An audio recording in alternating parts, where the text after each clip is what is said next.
My fellow Nigerians, it is true that the general election was seen to be free, fair, and peaceful. However, there was in fact a huge array of election malpractices virtually in all the states of the Federation before the actual voting began. There were proofs of manipulations through offer and acceptance of money and other forms of inducement against the officials of the National Electoral Commission and members of the electorate.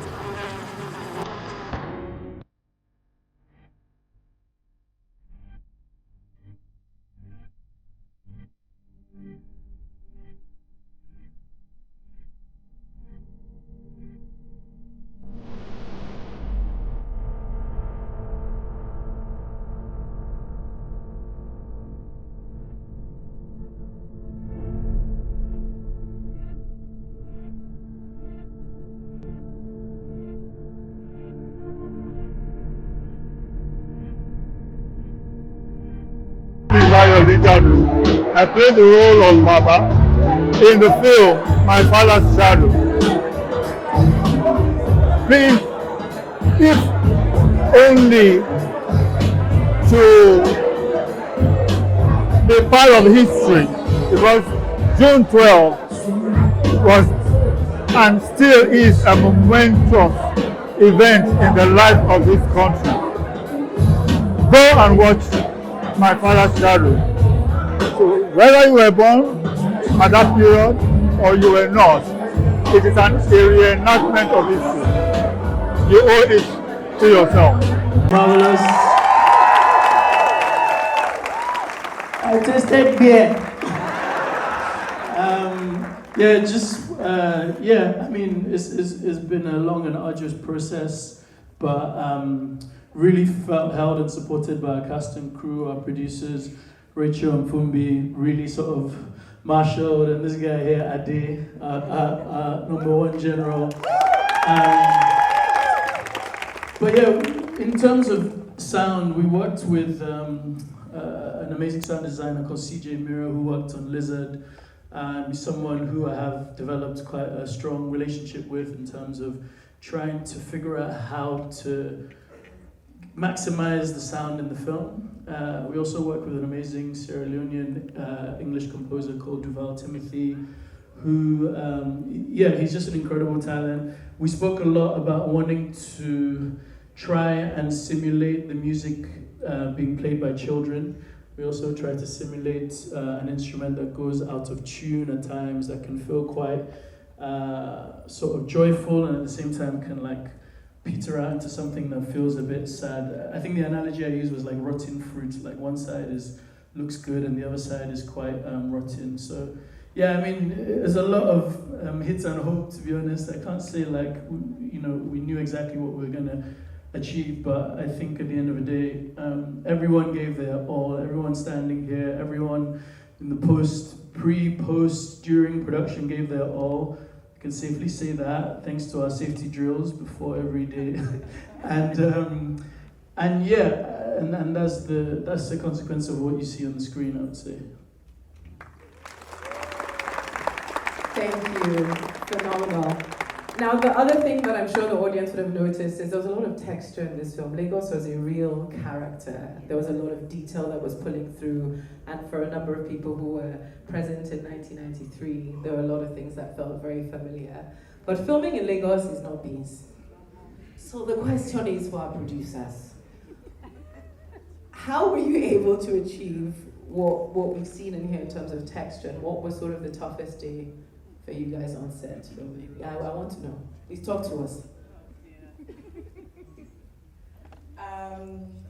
So first of all, I mean, I don't even know where to start with the toughest day, because I think truly filmmaking in Nigeria is really complex. It's very layered, and the people that you're making the film with matter a lot. And as Akin said, we had really fantastic people, like every single person here and more that couldn't be here gave their absolute all.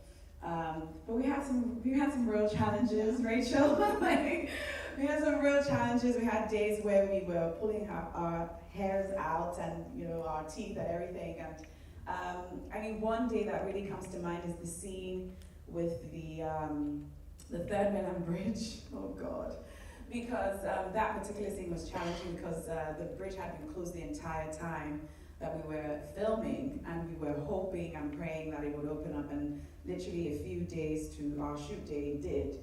But it meant that we couldn't have full closure of the road, and so we couldn't have full control, so we literally had to mobilize like a lean team with the camera and the director, and these guys, Ash and Ade, oh my God, literally, there were actual cars moving beside us as we were filming, and we were moving with the cars. It was incredible.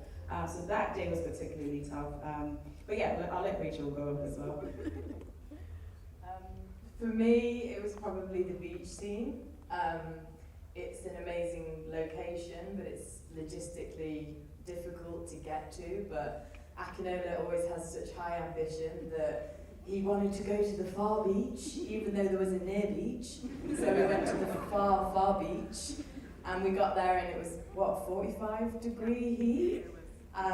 The waves were splashing in everyone's faces, the boys didn't love the water, and we just had to kind of be so flexible, didn't we, and really pull together and kind of rethink that scene. And I think that I mean, it's actually, for me, one of the most beautiful scenes in the film.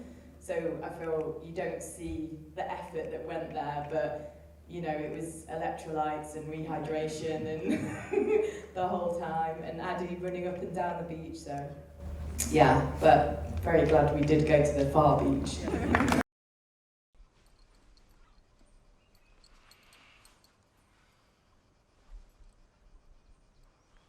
You know what?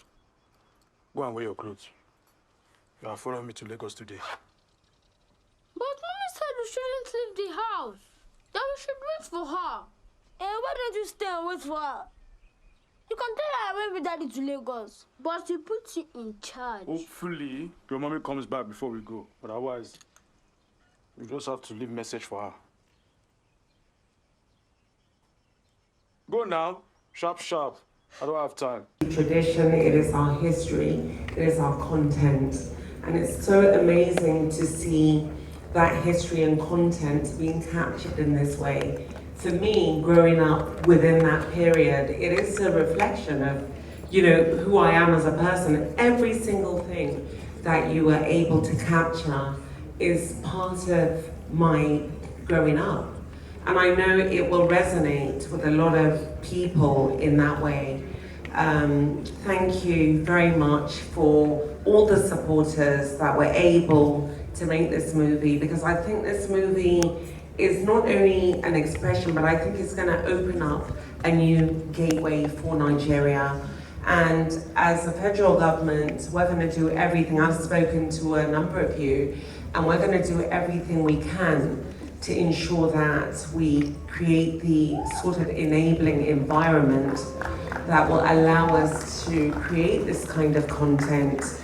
Before now, it is the likes of you in the industry that have really grown the industry. You know, administration has come in far too late, and it is time for us, and we're working actively and very intentionally, ensuring that we put up not only the policy in place, but the infrastructure, and also, very important, the funding that is required for brilliant Nigerians to be able to use their history and their content and take complete ownership of it, because it is, like I said, part of who we are growing up. And as we continue to evolve, I think it's bigger and better days. We're doing a very strong handshake from the federal government, and moving forward, we will use this as an inspiration and as a sort of board to ensure that we really continue to be Nigerians. And who are we as Nigerians? We are Nigerians. Greatness runs through our vein. We are Nigerians. We're giants to reign. Thank you. Hi everyone, my name is Ade Oshi, First Assistant Director on My Father's Shadow. Everybody should go to the cinema from tomorrow, September 19th, to go and watch this amazing film called My Father's Shadow. It's a lot about the struggle of the man and how he struggles to be present with his family and at the same time still provide. So y'all go out and watch it. Take your family and your dad with you. Watch this film, like Wale said, please tell your friends, tell your family, please. It's really important that this film is supported in cinemas. We shout out to Film One for being our distributor here as well. And thanks to Film One for putting this all together. And yeah, again, thanks to you guys for coming out. Give yourselves a round of applause. And yeah, we'll see you at the after party.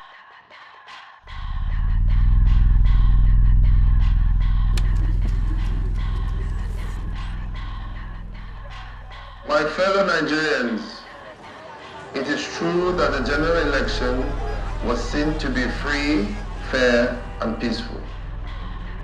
However, there was in fact a huge array of election malpractices virtually in all the states of the Federation before the actual voting began.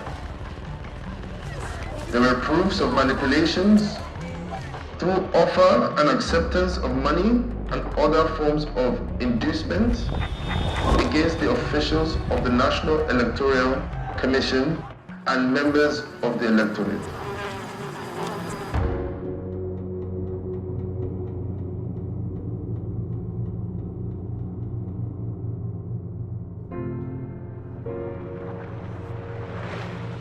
Daddy, are you okay? It was under these circumstances that the National Defense and Security Council decided that it is in the supreme interest of law and order, political stability, and peace that the presidential election be annulled.